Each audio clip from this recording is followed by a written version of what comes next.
My professor husband. कुछ minute बाद विराज washroom से बाहर आया। वो अब नाइट वियर में था। उसने एक बार फिर नजरें कशिश पर डाली।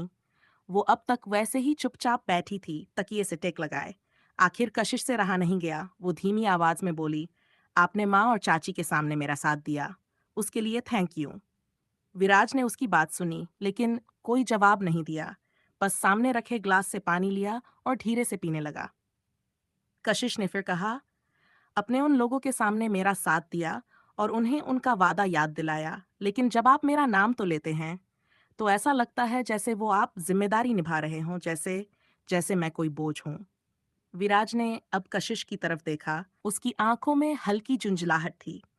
विराज ने अपने हाथ में पकड़े पानी के ग्लास को टेबल पर जोर से रखते हुए कहा, देखो कशिश, मैंने तुमसे शादी करने का सपना नहीं देखा था, और ना ही तुमने। दोनों के लिए ये सिर्फ एक समझौता है, तो ज्यादा उम्मीदें मत पालो। कशिश के दिल को जैसे ये चुभ गया हो। उसने होंठ भींचे और नजरें फेर लीं। विराज ने अपना तकिया उठाया और सोफे की तरफ बढ़ते हुए बोला, देखो, मुझे उस वक्त जो सही लगा मैंने वह किया और कहा, इसके अलावा मुझे तुम्हारी कोई फिक्र नहीं है। कशिश की आंखें भर आईं, लेकिन उसने अपनी सिसकियां अंदर ही दबा ली। वह बस इतना बोली, ठीक है, अगर ऐसा है तो मैं भी अब कोई उम्मीद नहीं रखूंगी। विराज ने भी कुछ नहीं कहा। वह चुपचाप सोफे पर पीठ फेरकर लेट गया। कमरे में अब सिर्फ घड़ी की टिक टिक और कशिश के बहते हुए आंसुओं की आवाज रह गई थी। रोती हुई कशिश की सिसकियों की आवाज विराज के कानों में भी जा रही थी, इसलिए उसे नींद नहीं आ रही थी। लेकिन फिलहाल उसने कुछ भी नहीं बोला। वह लगातार करवटें बदल रहा था और उसने अपनी आंखें बंद की हुई थीं। कशिश उसे करवट बदलते हुए देख रही थी, और उसे देखकर कशिश ने अपने मन में कहा, ये गुस्से में सोफे पर क्यों लेट गए? फिट भी नहीं आ रहे हैं वहां पर। क्या करूं मैं अब? अगर कुछ बोलूंगी तो कहीं मुझ पर ही गुस्सा ना करें। यहाँ पर तो सब मुझ पर ही गुस्सा करते हैं। पता नहीं मेरी क्या गलती है इन सब में। कशिश ने अपने आंसू पोंछे और धीरे से उठकर खड़ी हो गई। उसे अभी भी रोना आ रहा था, लेकिन उसने जैसे तैसे खुद को संभाला और धीरे धीरे चलते हुए सोफे तक आई जहां पर विराज सो रहा था, या फिर बस सोने का नाटक कर रहा था। कशिश को पता नहीं था, इसलिए उसने धीमी आवाज में कहा, सर। विराज सर, आप जाकर बेड पर लेट जाइए। वैसे भी आप यहाँ पर फिट नहीं हो रहे हैं, इसीलिए आपको नींद नहीं आ रही है, और मैं नहीं चाहती कि आप मेरी वजह से सारी रात इस तरह करवट बदलते रहे। आपको वैसे भी अपने बेड पर सोने की आदत होगी, जाइए बेड पर सो जाइए। कशिश की आवाज कानों में पड़ते ही विराज कसमसाते हुए अपनी आंखें खोली और फिर एक हाथ से अपनी आंखें मलते हुए उसकी तरफ देखा और कहा, सो गया था मैं। तुमसे किसने कहा कि मैं नहीं सो पा रहा हूँ? मैं यहाँ पर अच्छे से सो रहा था, इसलिए तुम जाओ और तुम भी जाकर सो जाओ। अब मुझे दोबारा मत जागना। विराज ने एकदम सीरियस होकर कशिश की तरफ देखते हुए कहा। कशिश सोच में पड़ गई कि क्या सच में विराज सो गया था और उसने ही उसे जगा दिया। तो वह तुरंत ही हड़बड़ाते हुए बोली, सॉरी, सॉरी सर। वो आप बार बार करवट बदल रहे थे, तो मुझे लगा शायद आप सो नहीं पा रहे होंगे। वैसे भी ये काउच आपकी हाइट से भी छोटा है, और मेरी हाइट कम है, तो मैं इस पर आसानी से फिट हो गई थी। कशिश ने अपनी तरफ से पूरी बात एक्सप्लेन करते हुए कहा, तो विराज ने इरिटेशन में अपनी आंखें कसकर बंद कर ली। वह शायद इस वक्त कशिश की कोई भी दलील नहीं सुनना चाहता था, इसलिए उसने अपनी आंखें खोलकर कोशिश की तरफ देखते हुए हल्के गुस्से में कहा, यह कोई टाइम है, ये सारी बातें और हमारी हाइट डिस्कस करने का? जब मैं तुम्हें बोल रहा हूँ सो जाओ, मैं यहाँ पर ठीक हूँ, तो फिर क्या चाहती हो तुम? हर बात में अपनी मनमानी करना ही तुम्हें पसंद है क्या? माँ और चाची के सामने मैंने तुम्हारी साइड ले ली।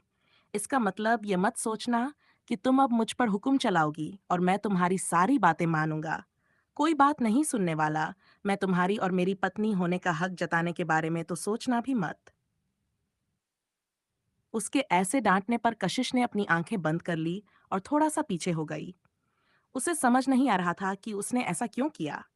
उसे पता था विराज का गुस्सा कुछ ऐसा ही होगा। वह उसे जरूर डांटेगा। कशिश ने अपने मन में कहा, मैं ही बेवकूफ थी। शायद मुझे ही बिना डांट खाए नींद नहीं आती। पागल थी मैं जो मैंने इन्हें पूछा। भलाई का तो जमाना ही नहीं है। ये सारी बातें वह भुन भुन आते हुए अपने मन में कर रही थी, और मन ही मन खुद को कोस रही थी। और विराज घूर कर उसकी तरफ देख रहा था क्योंकि वह अभी भी वापस बेड की तरफ नहीं गई थी।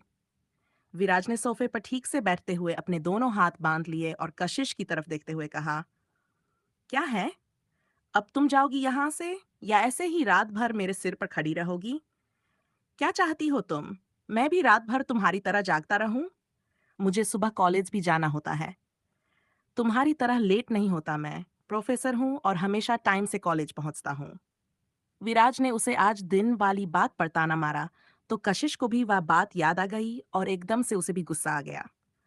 उसने भी थोड़ा झुंझलाते हुए कहा, हाँ तो मैं आपकी वजह से ही लेट हुई थी। आपने सुबह मुझे क्यों नहीं जगाया? अगर आप मुझे जगा देते तो मैं लेट नहीं होती। वैसे भी यहाँ से कॉलेज कितना दूर है, और यहाँ से सुबह सुबह ऑटो भी नहीं मिलती मेरे घर से, तो आराम से मिल जाती थी। कशिश ने एकदम हक जताते हुए कहा। तो विराज थोड़ा सा हैरान होते हुए बोला, ओह हेलो, मैंने कोई तुम्हारा ठेका नहीं लिया हुआ है जो मैं सुबह तुम्हें नींद से जगाकर कॉलेज के लिए तैयार करूंगा और फिर अपने साथ लेकर चलूंगा।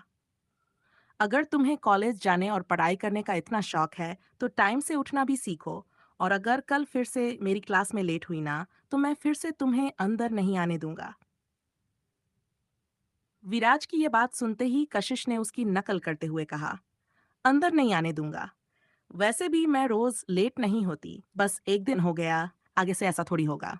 इतना बोलकर वहां से बेड की तरफ बढ़ी, लेकिन विराज उठकर बैठ गया था और उसका पैर भी अब जमीन था जिस पर कशिश ने ध्यान नहीं दिया। उसका पैर विराज के पैर में फंसा और वह एकदम ही लड़खड़ा गई। विराज ने उसे ऐसे लड़खड़ाते देखा तो तुरंत ही आगे आकर उसने कशिश को संभालने की कोशिश में अपना हाथ उसकी कमर पर रख दिया और दूसरा हाथ उसके कंधे पर। लेकिन वह खुद भी बैठा हुआ था, इसलिए संभल नहीं पाया और दोनों ही उस सोफे पर गिर गए। विराज नीचे था और कशिश उसके ऊपर थी। दोनों के चेहरे एकदम आमने सामने थे और अनजाने में ही कशिश के हाथ विराज की चेस्ट पर आ चुके।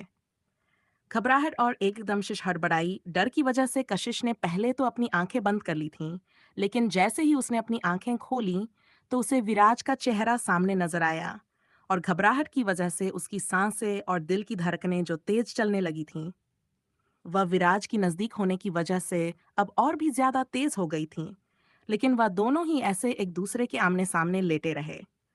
कशिश उसके ऊपर थी और उसके चेहरे की तरफ देखते हुए विराज भी जैसे खो गया था। कशिश की आंखें बहुत ही खूबसूरत हैं। उसकी वो डार्क ब्राउन कलर की आंखें इतने करीब होने की वजह से बिल्कुल अलग ही लग रही थीं।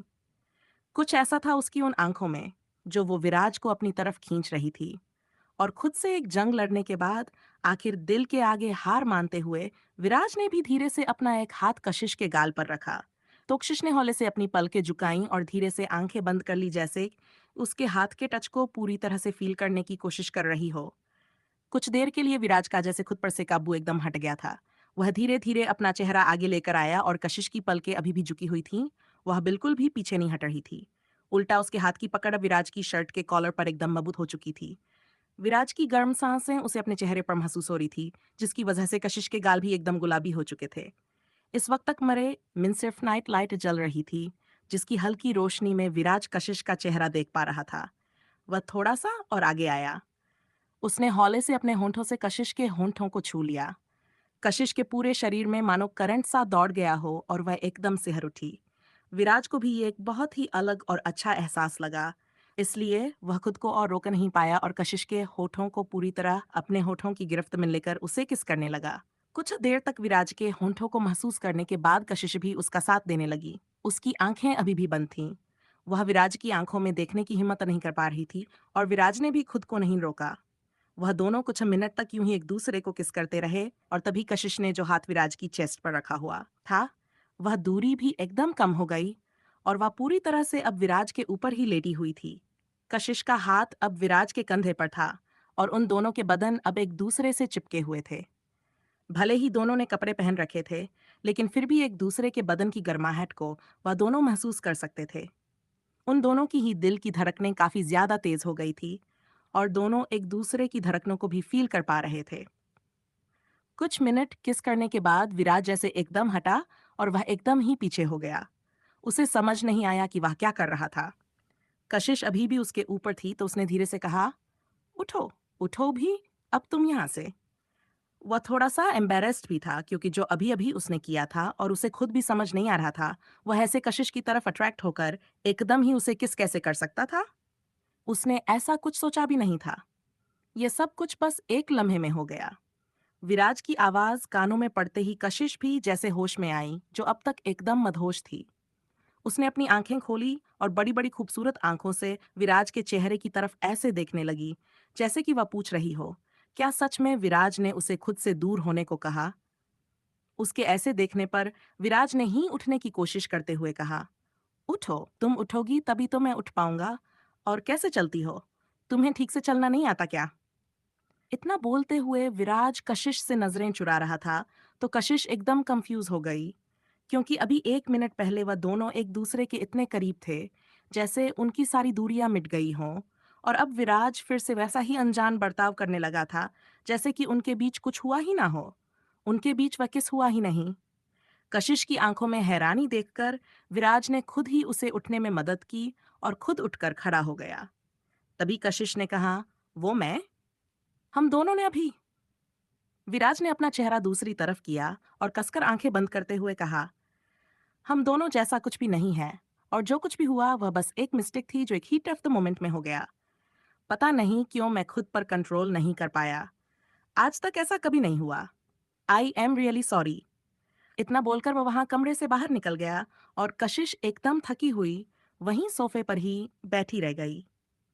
उसे समझ नहीं आया कि विराज ने उनके बीच हुए इस खूबसूरत किस को एक गलती क्यों कहा, क्योंकि उसके लिए ये उसकी लाइफ की पहली किस थी, जिसे उसने पूरी तरह एंजॉय भी किया था, और कुछ लम्हे में वह बहुत खुश और अच्छा महसूस कर रही थी।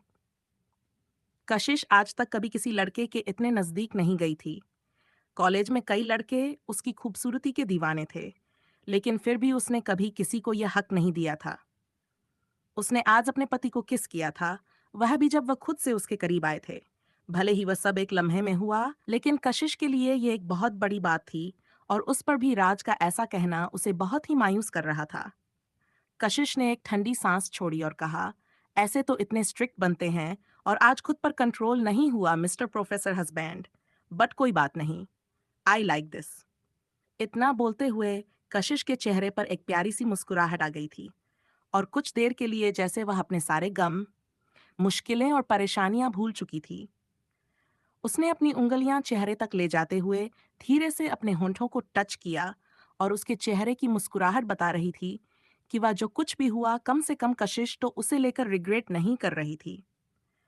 उसके बाद कशिश कुछ देर वहीं सोफे पर बैठे रहने के बाद वो वहां से उठी और बिस्तर पर आकर लेट गई। वो दरवाजे की तरफ देखती और विराज के वापस आने का इंतजार करने लगी, लेकिन काफी देर बीत जाने के बाद भी विराज कमरे में वापस नहीं आया, और कशिश को अब नींद आने लगी थी, तो वही बेड पर सो गई। बेड के साइड में रखी हुई अलार्म घड़ी जोर जोर से आवाज करने लगी, और उस अलार्म की आवाज की वजह से कशिश की आंखें खुलीं। उसने इधर उधर नजर घुमाई और धीरे से अपनी आंखें खोलीं। नींद में होने की वजह से उसे अभी सब कुछ धुंधला सा नजर आ रहा था, लेकिन एक बहुत ही तेज अलार्म की आवाज भी उसके कानों में पड़ रही थी। ये इतना तेज अलार्म किसके फोन का है?